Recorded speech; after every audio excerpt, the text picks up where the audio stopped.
जीव का संसार पर भ्रमण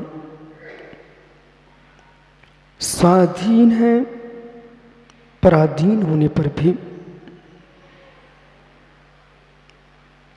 परमात्मा कृत है, ज्ञाता दृष्टा है, जानने देखने वाला है।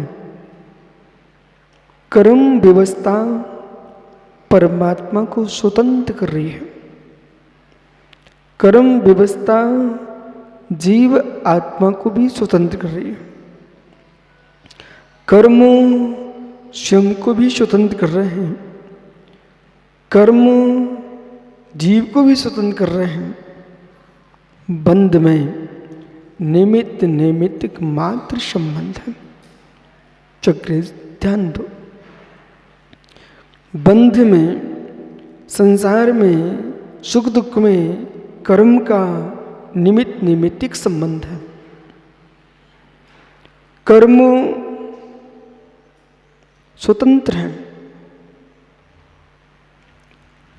कर्म जड़ वस्तु है, जीव चैतन्य वस्तु है।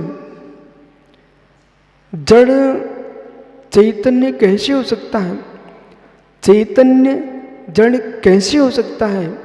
इसलिए कर्म स्वतंत्र है, जीव स्वतंत्र है। जैसे स्वामी ने समय साथ जी के तात्पर्य टीका में लिखा, ग्रीष्म काल में समुद्र का जल लवण के रूप में बदल जाता है। लवण समुद्र का जल नमक के रूप में बदल जाता है, ठोस हो जाता है।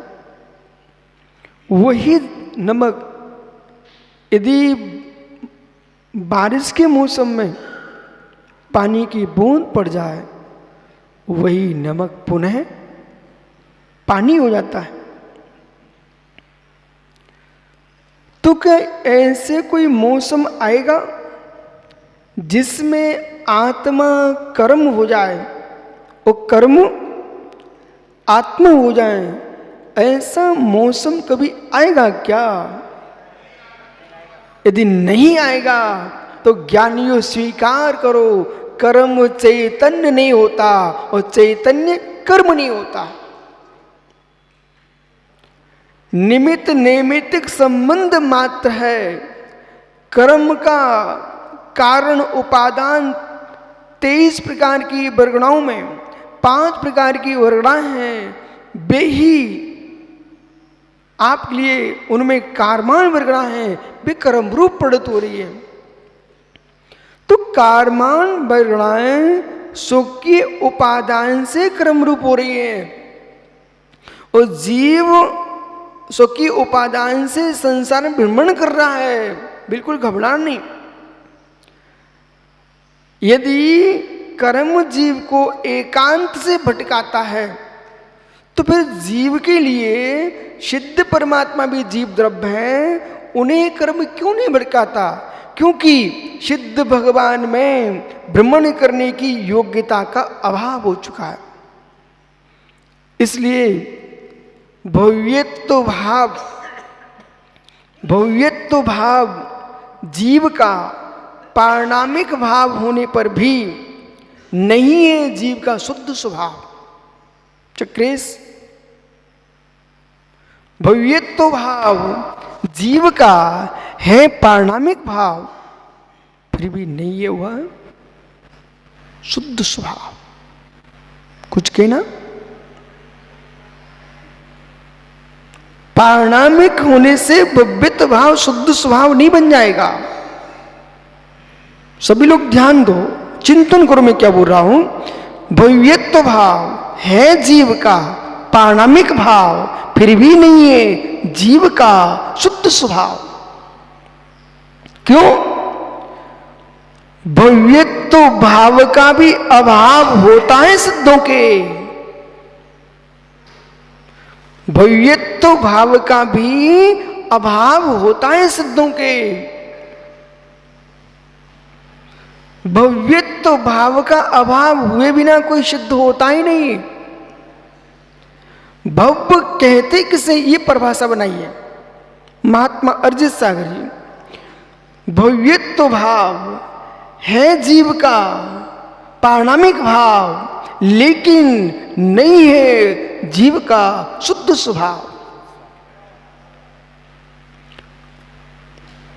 कर्म निरपेक्ष होने पर भी भव्यत्व भाव नहीं है जीव का शुद्ध स्वभाव। पारणामिक भाव में कर्म का उदय क्षोभसम कुछ भी नहीं होता है सामान्य सहज भाव, फिर भी भव्यत्व भाव नहीं है जीव का शुद्ध स्वभाव। करना ही चाहिए। क्यों? जो जीव कर्म सहित है उसमें ही होता है भव्यत्व भाव, जीवत्व भाव, भव्यत्व भाव, अव्यत्व भाव, ये पारणामिक भाव। लेकिन भव्य की परिभाषा बनाएंगे तो समझ में आएगा भव्यत्व भाव नहीं है जीव का त्रैकालिक स्वभाव। कौन सा? पारणामिक वाला भव्यत्व भाव। और जब आलाप पद्धति भव्यत्व पर जाओगे वो है प्रत्येक द्रव्य का त्रैकालिक स्वभाव। माता जी ध्यान देना, दो प्रकार का भव्यत्व भाव है। एक पारणामिक भाव वाला भव्यत्व भाव है जो कि आप पढ़ेंगे तत्वसूत्र में, जी भव्यत्वानि च, ठीक। एक भव्यत्व भाव है 21 भावों में, आलाप पद्धति में भव्यत्व भाव, अभिव्यक्त भाव। तो आलाप पद्धति ग्रंथ में जो भव्यत्व भाव है वो तो 6 द्रव्यों में त्रैकालिक भाव है। क्यों? प्रत्येक द्रव्य प्रतिसमय शुचतुष्टय में परमनशील है, उसका प्रणामीपना भव्यत्व भाव। भव्यत्व भाव नहीं होगा तो फिर वस्तु त्रैकालिक नित्य एकांत कूटस्थ हो जाएगी। अव्यक्त भाव यदि नहीं होगा, अव्यक्त भाव नहीं होगा तो वस्तु अभाव को प्राप्त हो जाएगी, क्षणिकम हो जाएगी। क्षणिकवादी बौद्ध के लिए अव्यक्त भाव है, नित्यवादी कूटस्थ सांख्य के लिए भव्यत्व भाव है। लेकिन जो भव्य अभव्य ये जो बातें होती है, ये वाला जो भव्यत्व भाव है ये पारणामिक भाव। और ये जो पारणामिक भाव है तो अरिजित सागर को, चक्रेश को पहुंचना चाहिए तत्वसूत्र जी में। और तत्वसूत्र जी के दूसरे अध्याय से लेकर के 10वें अध्याय में पहुंचिए। आपने दूसरे अध्याय में पढ़ा है जी भव्यत्वानि च, ठीक है, ये क्या? पारणामिक भाव। लेकिन अब आप पहुंचो 10वें अध्याय में, और 10वें अध्याय में आप सिद्ध परमात्मा के स्वरूप का सूत्र बोलिए। हाँ बोलो, अच्छे से बोलिए। औष्मादि भव्यत्वानं च, इनका तो होगा अभाव। औष्मिकादि भव्यत्वानं च, भव्यत्व भाव औष्मिकादि भावों का अभाव होता है सिद्धों के। क्योंकि भव्यत्व की जो परिभाषा पारणामिक भाव में है वो परिभाषा ये कहती है जो जीव सम्यक के योग्य है, जो जीव मोक्ष जाने की योग्यता रखता है उसे भव्य जीव कहते हैं। जो मोक्ष जाने की योग्यता ही नहीं रखता उसे अभव्य जीव कहते हैं। जब मोक्ष हो ही गया है तो भव्यत्व भाव का क्या हुआ? बराबर, मोक्ष हो ही गया तो भव्यत्व भाव का अभाव हो गया। इसलिए जो पारणामिक भाव का भव्यत्व भाव है वो तब तक है जब तक मोक्ष नहीं हुआ। मोक्ष होते ही पारणामिक भाव के भव्यत्व भाव का अभाव हो जाता है। जीवत्व भाव भी 2 प्रकार का है, शुद्ध जीवत्व, अशुद्ध जीवत्व। कर्म सापेक्ष शुद्ध अशुद्ध जीव है, कर्म निरपेक्ष शुद्ध जीव है। इसलिए पारणामिक भाव के दो भेद हैं, पारणामिक भाव सामान्य और परम पारणामिक भाव, शुद्ध पारणामिक भाव। तो शुद्ध जो पारणामिक भाव है, परम पारणामिक भाव है, वो प्रकट होता है सिद्ध परमात्मा अरिहंत परमात्मा के साथ। यदि अशुद्ध पारणामिक नहीं मानेंगे आप, देखो जहां लोगों ने भूल किए, लब कुछ ध्यान दीजिए, जहां लोगों ने भूल किए वो भूल आज आपको नहीं करना चाहिए। कारण हम लोग शुद्ध द्रव्यार्थक नए को भी जानते मानते हैं, अशुद्ध द्रव्यार्थ को भी जानते मानते हैं, और आत्मा को सभी निरंतर तपोधन ध्यान दो। महात्मा जी, आत्मसागर जी त्रिकालिक आत्मा को शुद्ध जानते मानते हुए भी हमारी दृष्टि में रहता है उपाय सिद्ध। और अर्जित सागी मोक्ष मार्गस्थ नेतारम भेतारम कर्म भूवृताम ज्ञातारम विस्तत्वानाम बंदे तदुल्लब्धि। इसे मंगलाचरण मात्र मत मानिए, ये मंगलाचरण तो है ही, ये बहुत बड़ा न्याय शास्त्र है, ये आप जानते ही हो। इस मंगलाचरण पर ही आप तो परीक्षा नाम का ग्रंथ तैयार हुआ है। कौन सा? आप तो परीक्षा ग्रंथ तैयार हुआ। आचार्य विद्यानंद महोदय श्लोक वार्तिक करता, अष्ट सहस्री करता, ये आप तो परीक्षा नाम का ग्रंथ लिखते हैं। तो उन्होंने जब ये लिखा मोक्ष मार्गस्थ नेतारम भेतारम कर्म भूवृताम ज्ञातारम तत्पानम बंदे तद्गुण लब्धे, इस मंगलाचरण में उन्होंने जिनेश्वर और महेश्वर इन दो दर्शनों की विशेष व्याख्या की है। जिनेश्वर महेश्वर, महेश्वर अनुपाय सिद्ध मानते हैं, जिनेश्वर उपाय सिद्ध मानते हैं। आप लोग समझ में आ रहा है मेरी बातें? जिनेश्वर उपाय सिद्ध कहते हैं, महेश्वर अनुपाय सिद्ध कहते हैं। आपकी भाषा में बोलूं क्या? जिनेश्वर उपाय सिद्ध कहते हैं, महेश्वर अनुपाय सिद्ध कहते हैं। हाँ, निकुंज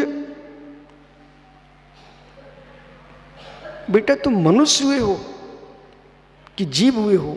जल्दी बोल। मनुष्य हुए हो कि जीव हुए हो? क्या बोल रहा भाई? एक बोल। मनुष्य हुए कि जीव हुए हो? जीव नहीं हुए, मनुष्य हुए हो। मनुष्य होना उपाय है, सिद्ध है। जीव होना न उपाय सिद्ध है न अनुपाय सिद्ध है।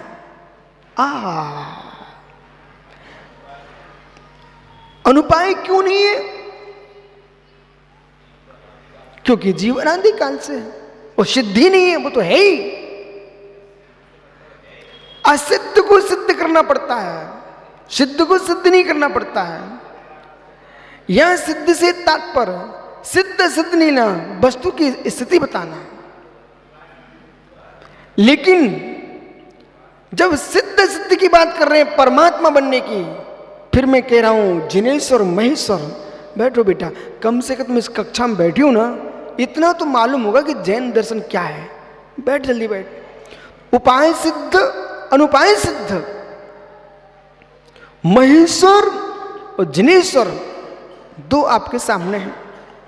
महेश्वर दर्शन कहता है आत्मा सदाशिव, आत्मा सदाशिव, सदाशिव। जिनेश्वर कहते हैं यदि सदाशिव शिव है तो संसार में कौन?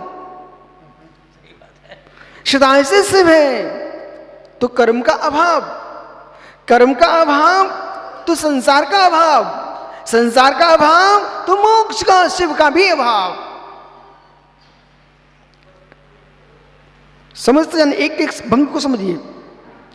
उपाय सिद्ध, यदि स्वीकारते हो, पुनः प्रश्न है, अनुपाय सिद्ध मानते हो तो अहो तार्किक वैशेषिक, अहो पाशुपत, मेरा दोनों से कहना है, सिद्धांत क्यों और क्रिया क्यों?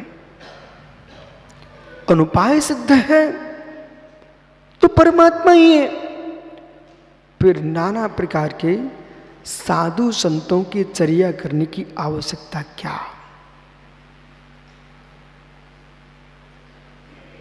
अनुपाय सिद्ध है तो आप साधु क्यों बनते हो? मत बनो तदंडी, मत बनो दुरंडी, मत बनो एकदंडी। हे मित्र,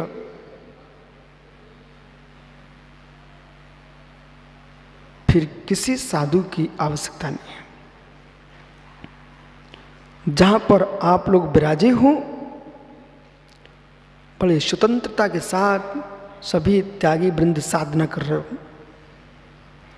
लेकिन ज्ञानियों, जब शास्त्रीय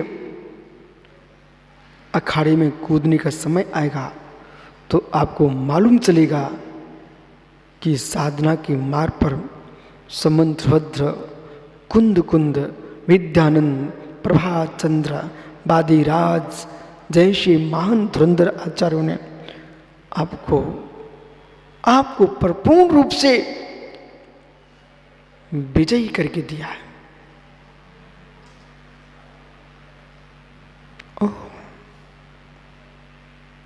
मोक्ष मार्गस्थ नेतारम, ये शब्द क्यों लिखा गया? आप मोक्ष मार्ग के नेता हैं, मार्ग क्यों? मार्ग तो उपाय है, उपेय नहीं है। और जिनेंद्र के शास्त्र में दो ही बातें हैं, मार्ग और मार्ग का फल। मार्ग उपाय है और फल निर्वाण है। मग्गो नियम सारजी में लिखा है, मग्गो मग्ग फलम में, मग्गो मुख पाओ तस्य फलम होदड़ बाड़म। ये गाथा कहां से बोल रहा हूं? नियम सार से बोल रहा हूं।